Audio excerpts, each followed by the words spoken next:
los manifestantes. Varían mucho las categorías de los espíritus que comparecen a un grupo mediúmnico. Vimos aquellos que pertenecen a los equipos socorristas, dedicados al bien, al trabajo constructivo, a la renuncia, al amor fraterno.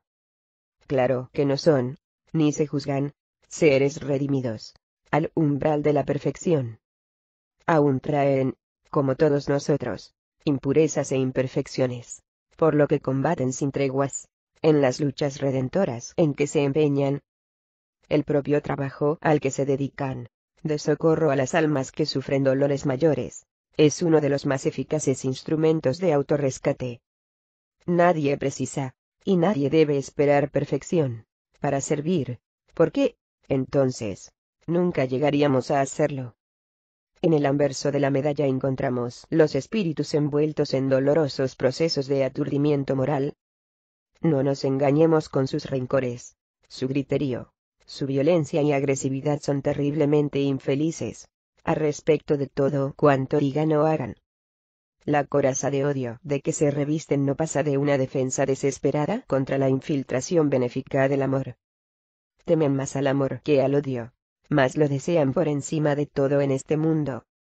No buscan, en el fondo, otra cosa, sino ser convencidos de sus errores, para retomar el camino evolutivo, abandonado, a veces, hace siglos o milenios.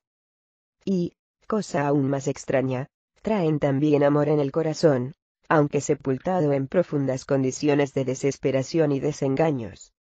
Sin la pretensión de cubrir todo el terreno y agotar el asunto, intentaremos presentar y estudiar algunas de esas categorías. El obsesor.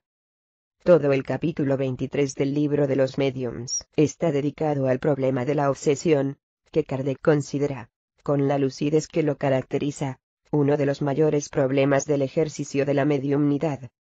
Define él como obsesión el dominio que algunos espíritus logran adquirir sobre ciertas personas. En artículo para Reformador, escribe lo siguiente: la palabra obsesión es término genérico de un fenómeno que puede desdoblarse en tres principales variedades: la obsesión simple, la fascinación y la subyugación. La primera de ellas es la menos perniciosa porque, usualmente, el medium puesto de obsesado tiene fuerte componente mediúmnico. Está consciente de las maniobras y disimulaciones del espíritu, lo que ciertamente lo incomoda, mas no lo perturba hasta el punto de provocar desarreglos mentales.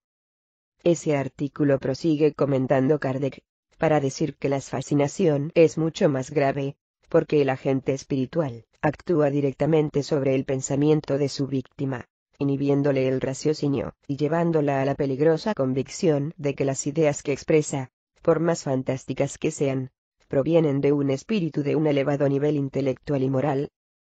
Su engaño es evidente a todos, menos a él mismo, que sigue, fascinado y servil, al espíritu que se apoderó sutilmente de su mente.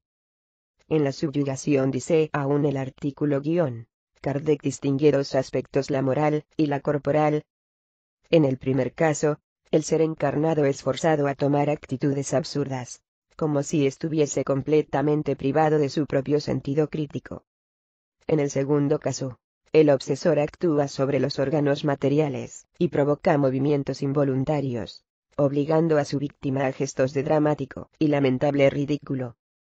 Habla, por eso, el codificador, que el término subyugación es más apropiado que el de posesión, de uso más antiguo. En esa línea de raciocinio, por tanto, lo que conocemos por posesión no sería sino un caso grave y extremo de obsesión. Al examinar el problema, en la Génesis, Kardec llama la obsesión de acción persistente que un espíritu malo ejerce sobre un individuo, en cuanto que en la posesión, en vez de actuar exteriormente, el espíritu actuante sustituye, por así decir, al espíritu encarnado. Le toma el cuerpo para domicilio, sin que éste, entre tanto, sea abandonado por su dueño, pues eso solo se puede dar por la muerte. La posesión, consiguientemente, es siempre temporaria e intermitente, porque un espíritu desencarnado no puede tomar definitivamente el lugar de un encarnado, por la razón de que la unión molecular del perispíritu y del cuerpo solo se puede operar en el momento de la concepción.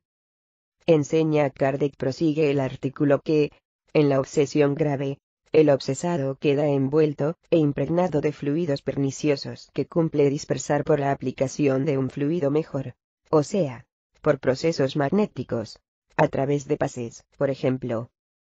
No siempre, con todo, advierte Kardec, basta esta acción mecánica.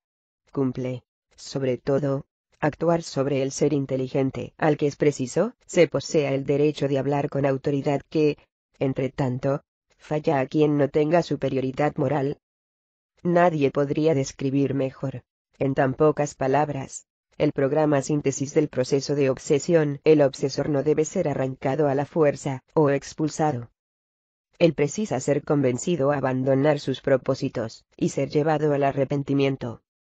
Esto se hace buscando con él un entendimiento, un diálogo, por el cual procuremos educarlo moralmente, mas sin la arrogancia del maestro petulante, y sí con el corazón abierto del compañero que procura comprender sus razones, el núcleo de su problemática, el porqué de su rebeldía, de su odio. Por más violento y agresivo que sea, es invariablemente un espíritu que sufre, aunque no lo reconozca. La argumentación que utilicemos tiene que ser convincente. La obsesión es, a menudo, un proceso de venganza. Sin educación moral, como dice Kardec, el espíritu perseguidor busca alivio para su sufrimiento, haciendo sufrir a aquel que lo hirió, tornándose ambos infelices, y envolviendo también a otros en las tramas de sus desgracias. Es preciso observar, entre tanto, que todo está previsto en las leyes divinas, que, al mismo tiempo en que permite el cobro de nuestras faltas, nos liberan, por rescate. La obsesión es impotente delante de espíritus redimidos. Volveremos a cuidar del problema, cuando tengamos que conversar más adelante, acerca de las técnicas y recursos sugeridos para el trabajo